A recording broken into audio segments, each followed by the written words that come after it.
तय किया है इस चुनाव में अगले मुख्यमंत्री चेहरे के रूप में तेजस्वी यादव जी को हम लोग सपोर्ट करते हैं। मैं ये कह सकता हूं खड़गे साहब, राहुल गांधी जी और तमाम जो साथी बैठे हमारे, इन सब की राय लेकर के हम लोगों ने तय किया है इस चुनाव में अगले मुख्यमंत्री चेहरे के रूप में तेजस्वी यादव जी को हम लोग सपोर्ट करते हैं। जो एक नौजवान है, लंबा फ्यूचर है इनके साथ में, और मेरा अनुभव से मैं कह सकता हूं जिसका लंबा फ्यूचर होता है पब्लिक उनको साथ देती है। ये नौजवान है, कमिटमेंट रखते हैं। पिछली बार भी जो उन्होंने स्लोगन दिए थे, नौकरी के दो या कोई दो, या जो वादे किए थे उसमें खरे उतरे। ये ऐसा व्यक्तित्व आपके सामने नौजवान के रूप में आया है। सोच समझ के सबने फैसला किया है। ये नेता के रूप में उत्तरंग मैदान में राहुल गांधी जी ने मिलकर जो यात्रा करी थी, बड़ा इम्पैक्ट है। आने वाले वक्त में इनके अलावा राहुल जी भी आएंगे और नेता आएंगे, प्रियंका जी भी आएगी, सब नेता आएंगे, और हम सब जो बैठे स्टेज पर सब मिलकर संकल्प किए हुए हैं कि जो हालात देश के हैं, देश हित के अंदर और देश चाहता है उसके अनुसार हम चाहेंगे कि बिहार में ये जो लंबे समय तक नीतीश कुमार जी रहे हैं सत्ता में, अब कुछ कर नहीं पा रहे। अब तो हम पूछना चाहते हैं अमित शाह जी से, इनकी पार्टी के अध्यक्ष जी से, क्या पता ही हमारा नेता तो हो गया तेजस्वी यादव, आपका नेता कौन है बता दीजिए।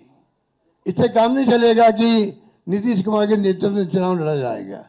अगला मुख्यमंत्री का उम्मीदवार आपका कौन है ये उनको बताना पड़ेगा। ये हमारी मांग है। और मांग क्यों है?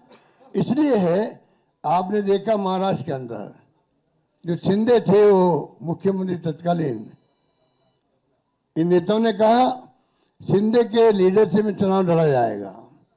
मैसेज दिया गया ये मुख्यमंत्री बनेंगे, और बाद में मुख्यमंत्री बना दिया और किसी को। यही बात लागू यहां हो रही है।